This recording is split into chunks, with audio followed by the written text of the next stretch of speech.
eu não sou para colher amargura. Mas se eu abro a minha boca para destacar a alegria, para destacar um amanhã melhor, para destacar a saúde que Deus, lá na cruz do Calvário, Jesus já deixou por nós ali, se eu destaco todas as coisas boas que eu tenho, certamente elas vão florescer muito mais do que as ruins.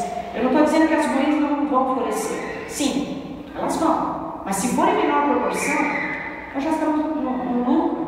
Amém? Não vos desvieis, olha que lindo isso quer de nós. Não vos desvieis nem para a esquerda e nem para a direita.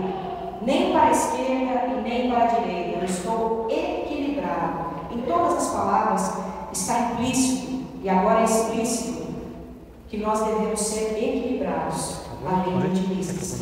Se alguém disser que você é incapaz, você acreditar, você vai ser incapaz. Há poder nas palavras.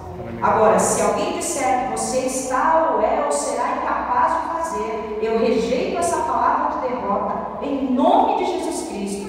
E eu sei, porque o Deus em quem tenho crido é poderoso, mais do que poderoso, para fazer tudo aquilo que pedimos, pensamos, além de tudo isso. Então, o otimismo está sempre na palavra do Senhor. Então, se eu entrei numa igreja, parte do princípio que a palavra do Senhor ela tem que ser dentro de mim enraizada. A partir do princípio que todos nós